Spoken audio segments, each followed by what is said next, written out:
Welcome to video number 2, a continuation of our study of diodes. And I'd like to just do a little review, starting with the diodes that I introduced the last time. The 1N4148 comes in a DO35 package. The 4004, this little epoxy package, is a DO41 package. The larger epoxy package of the 1N5408 is a DO201, and the point contact germanium diode, the 1N34A, is a DO7 package. Now, I'm going to show you a couple of other diodes I dug up here, just for the sake of variety. We've got a 1N3768, which is in this stud package, DO5. It's a 35 amp 1000 volt rectifier diode, pretty high power, but not too powerful compared to this one, the 150K100A, which is a 150 amp diode, rated for 1000 volts as well. Now, an extra parameter that I've included with these diodes is R sub B, which is the bulk resistance of the diode. That's the ohmic resistance associated with the diode that accounts for contact resistance, bonding lead resistance, and the inherent ohmic resistance of the silicon chip inside the device itself. And it's fairly low for these diodes, 4 milliohms for this one, 1 milliohm for the bigger one. So they have very low ohmic resistance, which means that they're pretty efficient. They don't heat up that much when they're carrying current. Okay, so moving on, a couple of other diode-related packages we can see here are these rectifiers designed to be used in power supply circuits that are full wave bridges. So we've actually got 4 diodes in each of these packages configured to be used as a full wave rectifier for a power supply. So you will see some other assorted packages out there, and here are a couple other ones. All right, now we're going to start into a little bit of mathematical descriptions of the diode. And on this sheet, what we've got is our original circuit that we looked at previously. Now, I didn't use a battery symbol here. I just used a generic voltage source symbol, which is a circle. It could be DC, could be AC. In this case, we'll assume it's DC. All right, so that is applying a bias voltage to this circuit. All right, R1 is just a series resistor to limit the current flow through the diode. All right, and assuming that VB is a positive voltage, that is, the top of that voltage source is positive, this diode will tend to conduct current in the direction shown. Now, the diode really behaves according to Shockley's equation. Shockley is one of the inventors of the transistor, the real pioneer in semiconductor devices. And this is the equation that describes the diode's current. Okay? It's kind of an ugly equation. It's an exponential equation. And it's got some, kind of scary looking parameters in it, but let's just go through them. All right, this equation is telling me that the diode current is equal to I sub S. I sub S is the saturation current of the diode. That is, its leakage current. We call the leakage current of the diode saturation current. It's equal to IS times E, the base of the natural logarithms, raised to the V sub AK, that's the bias voltage dropped across the diode, divided by this Greek letter eta, it looks like an N, times VT, and the whole thing minus 1, and that's multiplied by IS. Okay, so again, I sub S is the saturation or leakage current of the diode. For the diodes that we're dealing with, the 1M4148, the 4001, similar diodes, saturation current is very small, typically less than a nanoamp. All right. The next parameter we'll look at is eta. That's called the emission coefficient, and it ranges somewhere between 1 and 2. I'll talk more about that in a little bit. All right, V sub T, that is the thermal equivalent voltage. It's a quantum mechanical parameter associated with p-n junctions, and it's defined itself as V sub T equals K times T over Q. K is Boltzmann's constant, 1.38 times 10 to the negative 23rd power joules per Kelvin. T is the absolute temperature in kelvins, and Q is the charge on an electron, which is 1.6 times 10 to the negative 19th coulombs. All right, now at normal operating temperatures, V sub T is about 26 millivolts. So that's an approximation we're going to make right off the bat, okay? Assuming our temperature is about 27 degrees Celsius or 300 Kelvin, V sub T is right around 26 millivolts. So we're always going to work with that assumption. Okay, that's a little bit warmer than, typical ambient temperature, but it's a good approximation. All right, so in order to know the current flowing through the diode, we need to apply Shockley's equation, or at least it seems that way. But the thing we have to keep in mind is that, most of the time, we don't have to go to that level of detail. And thank heavens for that, because if we did have to use this equation every time, we'd never get anything done. Okay? So we're only going to resort to Shockley's equation when we absolutely have to. Now, a graph of Shockley's equation is shown right here. Okay? For operation with V sub AK positive, that's called forward bias. This first quadrant is where the diode operates when it's said to be in forward bias. Okay, that is V sub AK, the anode to cathode voltage, is positive. Now, on the scale of things that we're looking at, which is current in the milliamp range, here I'm going from 1 milliamp to 10 milliamps, the barrier potential of the diode is approximately 0.7 volts. In other words, until we get to about 0.7 volts dropped across the diode, not much current flows, then it starts to shoot up dramatically. Now, it's not exactly at 0.7, but we're going to use that as an approximation of when the diode turns on. Okay, if we're less than 0.7, the diode's not conducting very well. If we're at 0.7 or more, the diode is conducting very well. Okay, and what's limiting current through the diode is the series resistance. Now, remember, an ideal diode can carry any forward current without any loss, and it blocks all current in the reverse direction. So this is the graph of the characteristics of an ideal diode. And in general, when we graph current as a function of voltage, that's called a transconductance curve. Okay, so these are the transconductance curves for the diode. It is the diode current as a function of voltage at the anode with respect to the cathode. Okay, now we've got this exact model of the diode, relatively exact, and this idealized version of the diode. And a lot of times, this is perfectly acceptable. This will give you reasonable answers to circuit analysis questions. All right, but let's take a little bit more of a look at Shockley's equation before we move on and see some more diode approximations. All right, so more about Shockley's equation. Very exciting, I know. Let's just, take a couple minutes. We'll get through this and move on. Okay, again, here is Shockley's equation. Diode current is the saturation current times this exponential monster here.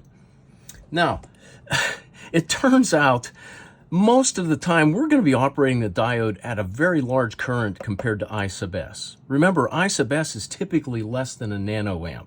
And we're going to be operating diodes at a couple of milliamps or more typically. So with that in mind, we can approximate Shockley's equation in this simplified form, which is a little nicer to look at. Okay, remember I sub S leakage current, V sub AK the bias voltage across the diode. Eta is the emission coefficient, something between 1 and 2. And VT is the thermal voltage. Now, as far as the emission coefficient goes, the math is easier if we just pretend it's 1. And a lot of times we'll just do that. But as I wrote here, based on my experience, if you really need to use eta and you haven't measured it, 1.5 is a really good approximation. Okay? So we'll keep that in mind, and we may need that later on further down the line when we do things like logarithmic amplifiers or exponential amplifiers. But for now, this is just background. Lastly, remember at normal junction operating temperatures, 300 Kelvin or 27 degrees Celsius, the thermal equivalent voltage is about 26 millivolts. And thank God we rarely need to use Shockley's equation when we're analyzing or designing circuits. Okay, diode approximations. Here's our circuit repeated for the sake of completeness. Here's the typical real silicon diode transconductance curve, the ideal diode, and I've got the transconductance curves for two different approximations down here. All right, if this is too much work, and it almost always is, and this is not quite accurate enough, we can use this model of the diode. It's an ideal diode with the barrier potential included. Okay, I'm using V sub phi to represent the barrier potential. You could call it V sub D, V sub F, whatever, but I'm using V sub phi. All right, and remember for a silicon diode, it's about 0.7 volts. So if we account for barrier potential, but otherwise consider the diode ideal, this is its transconductance curve. Okay, as soon as we hit 0.7 volts, the diode can carry any current limited only by this resistor. Now, there may be occasions when we want to get to a little more detail regarding the diode's parameters without going to this level of depth. So in that case, we could go over and use the barrier potential plus the bulk resistance, little r sub b, of the diode. Remember I talked about bulk resistance with those power diodes, and it was in the milliohm range. Well, for typical diodes like a 1N4148, a 1N4004, we're dealing with a bulk resistance on the order of 1 ohm, typically a little bit less than that.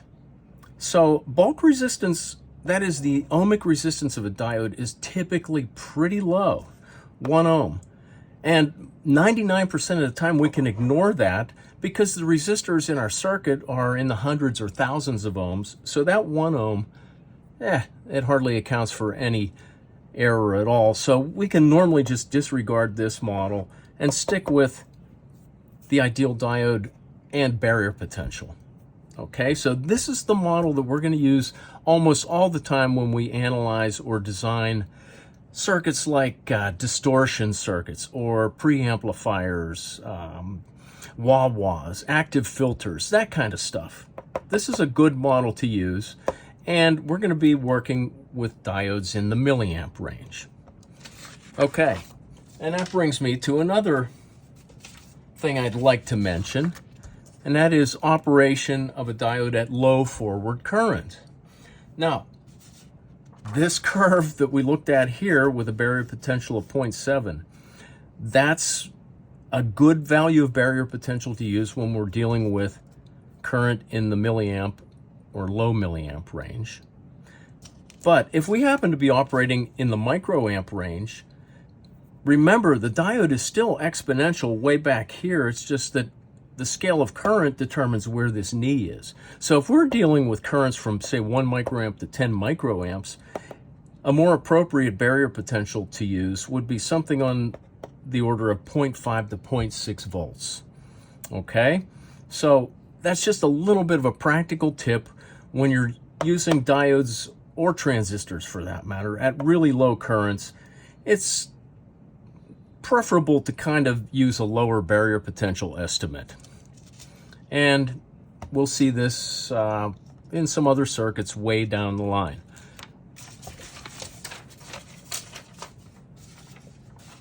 All right, so let's take a closer look at this term I've been using without explaining: biasing. All right, forward bias. If I connect a battery so that its positive terminal is driving the anode of the diode, that battery will be tending to forward bias the diode. In forward bias, the diode is on. V sub AK is positive. That is, the voltage from anode to cathode is a positive voltage, and it's typically around 0.7. All right, and in this circuit, the current flow through the diode is approximately given by VB, the battery voltage applied, or bias voltage, minus the drop across the diode, divided by R1. Okay, so this voltage is applied. We know we've got about 0.7 here. That leaves VB minus 0.7 to drop across the resistor. The current through the resistor is V1 over R1, and that is also the diode current. So there's our equation to calculate the diode current.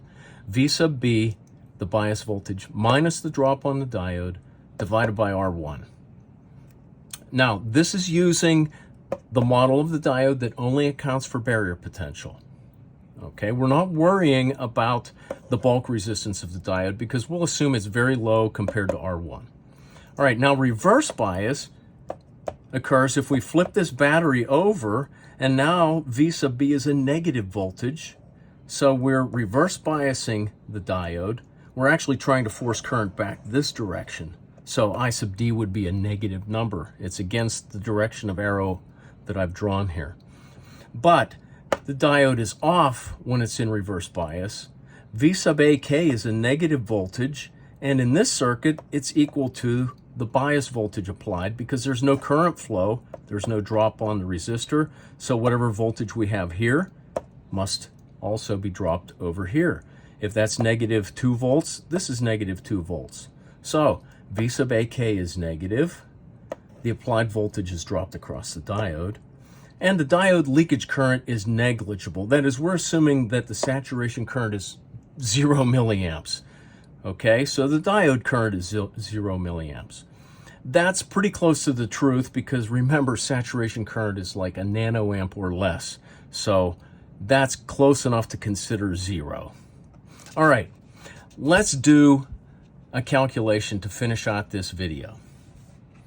All right, so let's assume that we have a battery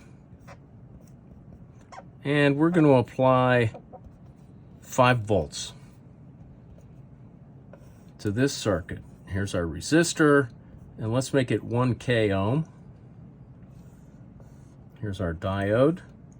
We'll just assume it's a typical silicon diode, and we want to know how much current I sub D is this diode going to carry.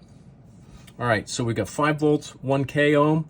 I sub D equals VB, 5 volts, minus the drop across the diode, which is V sub 5, which is 0.7 volts, divided by the resistor, which is 1 k ohm. So that's 5 minus 0.7 is 4.3 volts, and 4.3 volts divided by 1,000 is 4.3 milliamps. Okay, so we should have 4.3 milliamps flowing in this circuit. And that's with a typical silicon diode. All right, now how do I know that that's the way it's really going to work? Well, I have the circuit right here. All right, what we've got in front of us now is the actual circuit that I've just discussed. And we're using a 9-volt battery to drive a 5-volt regulator in order to get 5 volts to apply to our circuit. So let's take a few measurements and see what we've got here. All right, connecting the black lead to ground. If we come up to the top here, we see the battery is applying 9.2 volts to the regulator. The output of the regulator should be 5. It's actually 4.9. That's pretty close to 5. Close enough. We've got about 5 volts coming into the circuit. Our diode is dropping 0.686 volts, pretty darn close to 0.7. And our 1K resistor is dropping 4.3637 volts, which means it's carrying 4.38 milliamps. It's fluctuating a little bit, but it's close to 4.3, which is what we calculated.